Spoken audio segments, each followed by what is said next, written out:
The Tekken 8 community is not happy whatsoever. Bro, my goodness. People are pissed with the Tekken 8 Season 2 update. My God, I have never seen such negative feedback since DBFZ, the version when they buffed the diffusion.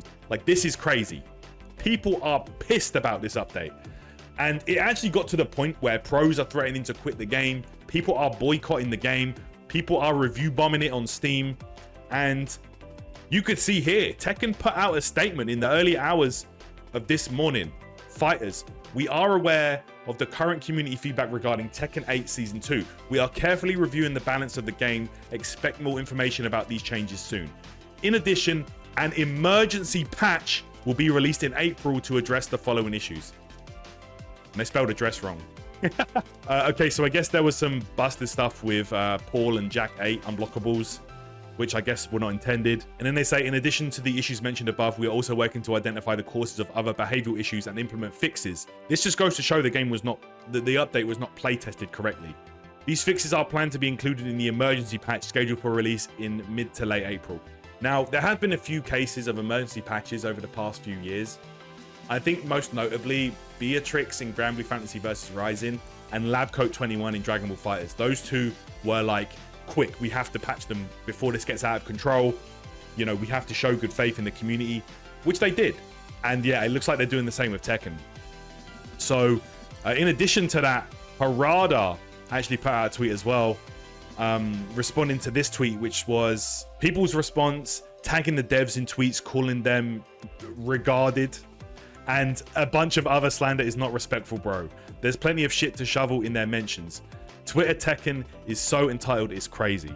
So yeah, people are not happy. People are tagging the devs. People are talking mad shit to the devs, trying to just blow them up in any way they can, try and get some attention on this subject. You know, I understand it. If your favorite game is in a state that you feel is unplayable, it's important to vent your concerns and give constructive feedback.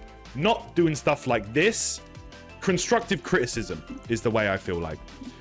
In any case, it is clear to me that the result is a disconnect between what the community wants and the tuning results.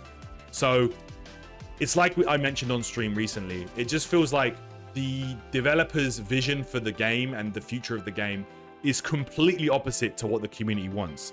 And they have to find a balance there. I understand that whatever words I may be accused by the community about it, that is not the essential issue and it is not the time to worry about it. We have our battle and tuning team working around the clock to read through all the feedback logs from the community and work on future policies and changes for the better. Thanks. So you can't ask for much more than that. Harada himself and the Tekken team putting out tweets that, you know, they are going to be looking at these issues in the future. But bro, it's just crazy to me that it got to this level. And it's also even more crazy to me that the developers behind the game can be so out of touch that they put out a patch that causes this kind of discourse. I don't know why they don't do more like feedback forms and things like that. Like, what do you want for the future of the game? And pick and choose accordingly.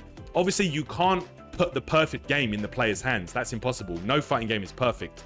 But you can get a rough idea of what people want and what they don't want. Like, it's just crazy to me that it got to this level. And from someone that lived through that with DBFC and having the entire community revolting against the game, this is terrible, they've ruined the game, only to turn around and play it anyway, it's kind of wild, I'm not gonna lie. Like, DBFC had other issues as well. Like, it was not having content produced for it at that point. It was basically at the end of its lifespan in terms of content. But, you know, we were still getting patches every year. They were still updating the game and they were still tweaking things. When they did it to a point that, okay, now it's getting a bit out of control. Some characters are basically irrelevant and some characters are just, you have to play to win. That was kind of crazy.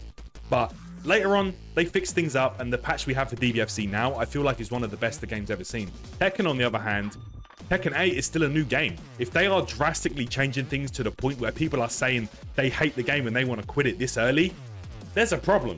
Regardless, I hope this gets resolved, and I hope this patch in April fixes up the game to a level where it keeps people happy with the game, you know? Because you don't want people completely falling out of love with your game in, what, the second year? Like, come on. But yeah, that's just my 2 cents on the matter. I guess we have to wait and see now if they stay true to their word and if they fix the game up. I mean, it doesn't affect me either way, you know? I'm not a Tekken guy, I'm not a Tekken player, but having lived through this with a game I love, I fully understand what the community is going through, you know?